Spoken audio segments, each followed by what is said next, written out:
The sun scorched Redemption Gulch, a town where hope went to die. Tumbleweeds drifted past the saloon, the only music a creaking sign in the wind. Cowboys with cold eyes watched from the shadows, hands never far from their guns. The law was a joke. Sheriff Brody, old and powerless, wore a badge that meant nothing. Real power belonged to Silas, the vulture Kane, a ruthless cattle baron whose men ruled by fear. Folks kept their heads down, praying for a miracle. Complaints brought trouble. Speaking up was a death sentence. The town was a powder keg waiting for a spark. That spark was coming. A stranger was riding in, a woman. She was about to change everything. The wind picked up, carrying the scent of a coming storm. Redemption Gulch was ready to explode. The people didn't know it yet, but their prayers were about to be answered, and nothing would ever be the same. The stagecoach rattled into town, dust swirling in its wake.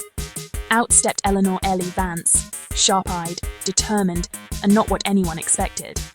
She clutched a worn photograph of her missing brother, Thomas. Ellie wasn't just passing through, she was here for answers. The townsfolk avoided her questions, fear etched on every face.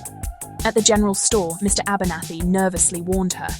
Some folks are better left unfound. Ellie saw the iron grip Kane held over the town. Her brother's silence was no accident. This was bigger than family. It was about standing up to a bully. Ellie's resolve hardened. She wouldn't leave without the truth. She walked out, jaw set, a storm in her eyes. Redemption Gulch had a new force to reckon with. She was no longer just a sister. She was hope. The town felt it, even if they didn't dare say it. Change had arrived. Ellie went straight to her brother's ruined homestead. Broken windows, trampled crops, a message from Kane. Two of Kane's thugs rode up, sneering. "This is Kane's land now." Ellie stood her ground. "This is Thomas Vance's land. I'm not leaving." The men tried to intimidate her, but she fought back, surprising them. Just as things turned violent, Jedediah the blacksmith intervened, hammer in hand. The thugs backed off, not expecting resistance. Ellie had found her first ally. Word spread. Someone was finally standing up to Kane. The town's fear began to crack. Ellie's courage was contagious. She wasn't a gunslinger, but she was a fighter. Redemption Gulch was waking up. The line had been drawn. Ellie and Jedediah stood together, ready for what came next. The fight for the town had begun. Sheriff Brody heard of Ellie's stand and called her to his office. He confessed. Thomas tried to rally the homesteaders, but Kane's men took him. No one had seen Thomas since. Brody was ashamed. He was the law, but powerless. Ellie's grief turned to resolve. "You're the sheriff. It's your job to protect people."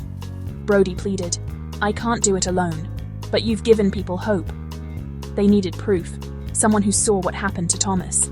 If they could get a witness, they could call in the US Marshals. It was dangerous, but Ellie agreed. She would see this through no matter the cost. The alliance was formed. Ellie, Brody, and Jedediah. The town's fate rested on their shoulders. The fight for justice had begun. Redemption Gulch had a chance, and Ellie was its spark. Ellie, Brody, and Jedediah searched for a witness. Billy, a young ranch hand who'd quit Kane's crew. Ellie found Billy hiding at the stables, terrified. She spoke gently, showing him her brother's photo, appealing to his conscience. Billy broke. "They didn't mean to kill him. Kane made us cover it up." This was the proof they needed. But Kane's spy saw them talking. The news raced back to Kane. Ellie was getting too close. Kane gathered his men, furious. His order, find the boy and the girl. Silence them. The danger was now deadly. Ellie's quest for justice had become a fight for survival. The town held its breath. The final showdown was coming. Ellie and her allies prepared for the storm. Redemption Gulch was about to erupt. A storm raged as Ellie, Brody, Jedediah, and Billy planned their escape. They would leave at dawn, hoping the rain would cover their tracks. Suddenly, Mr. Abernathy burst in, soaked and terrified. "Kane's men are coming! For you and the boy!" Panic swept the room. They were trapped. Brody drew his pistol. Jedediah gripped his hammer. Ellie grabbed an iron poker. Outside, hoofbeats thundered through the mud. Silas Kane himself led the charge, his men fanning out, guns drawn. Kane's voice roared over the storm. "Vance, you've caused me enough trouble. It's time to end this." The standoff had begun. Ellie stood tall, ready to fight for her brother, her friends, and the town. The people of Redemption Gulch watched, hope flickering in their eyes. The storm outside was nothing compared to the battle within. This was their last stand. Redemption would be won or lost tonight.